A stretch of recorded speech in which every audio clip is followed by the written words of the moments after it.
Vous portez extrêmement bien que mon analyse dans la vidéo précédente se déroule de manière extrêmement bien, ok. Donc tout se déroule parfaitement en retour dans les blocs. On va y revenir dans cette vidéo.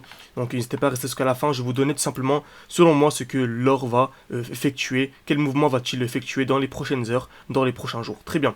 Donc déjà, avant de commencer la vidéo, n'hésitez vraiment pas, si vous êtes spectateur régulier de la chaîne, à mettre un like. Voilà, ça prend une seconde et ça m'aide énormément. Et n'hésitez pas également à vous abonner. Très bien. Donc, ici, nous étions extrêmement overextended, ok. On avait un très gros déséquilibre du marché.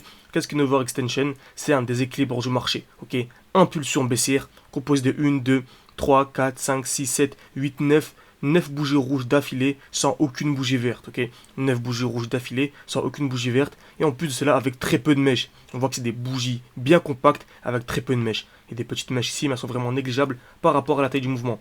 Donc ici, on a une très belle overextension, un déséquilibre du marché. Très bien.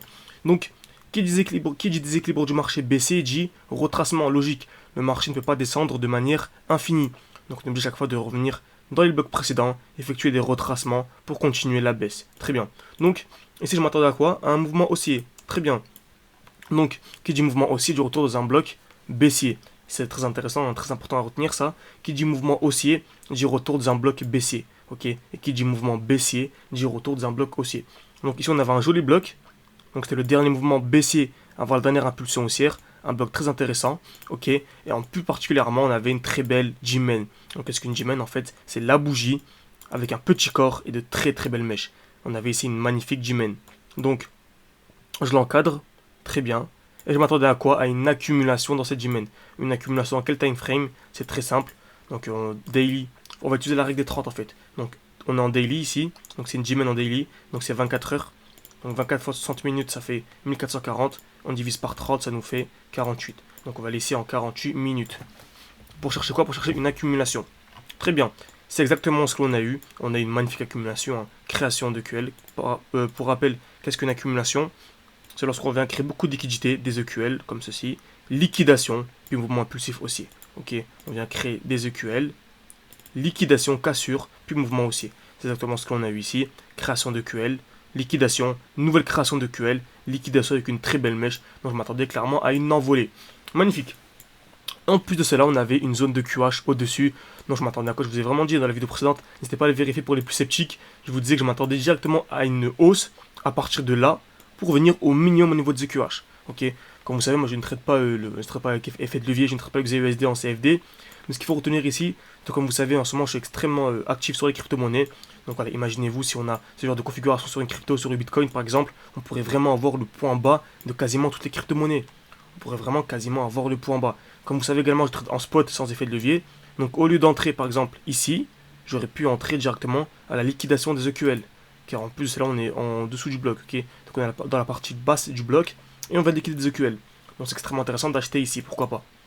Donc pour toutes les personnes qui achèteront ici dès l'envolée ou quoi, nous au lieu d'acheter ici et revendre ici, on aurait vraiment pu acheter vraiment au point bas. Ce qui nous aurait donné des performances vraiment incroyables.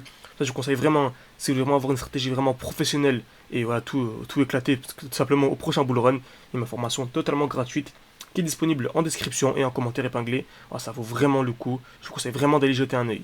C'est totalement gratuit en plus de cela. Donc on a eu le mouvement impulsif haussier, très bien.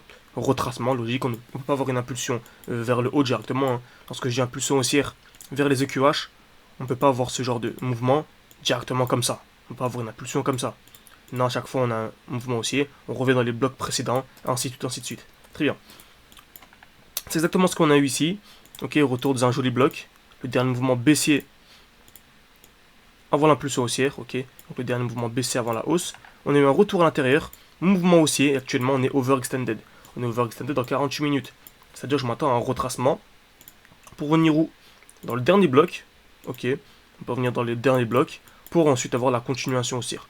Donc un retour, un petit retracement pour ensuite avoir la continuation haussière et venir liquider les EQH. Car ces EQH seront, quoi qu'il arrive, liquidés. C'est une certitude, ces EQH seront liquidés. Qu'importe le temps que ça prendra, ces EQH seront liquidés tout simplement. C'est pas bien ce genre de vidéo vous plaît, donc voilà, pour rappel, hein, pour finir, je m'attends à un retracement dans ce bloc pour avoir une impulsion haussière. Donc là, si on était dans une crypto-monnaie, sur une action, j'aurais revendu. Ce qui compte, c'est vraiment l'analyse technique qu'il faut retenir ici. J'aurais revendu pour acheter ici et pour revendre au niveau des EQH si l'on a bien sûr une distribution après avoir liquidé les EQH. Donc si on a ce genre de configuration, tac, ok. Donc revendre ici, revendre ici. Vous voyez. C'est d'où l'importance de l'analyse technique, d'où l'importance de bien comprendre les principes. Donc j'espère que cette vidéo vous a plu, n'hésitez vraiment pas à mettre un like, à mettre un commentaire, à vous abonner si cette vidéo vous a plu. Et voilà, le plus important, avoir une information totalement gratuite si vous voulez vraiment vous créer une stratégie professionnelle et avoir des résultats incroyables lors du prochain bull run. Merci à tous et à la prochaine.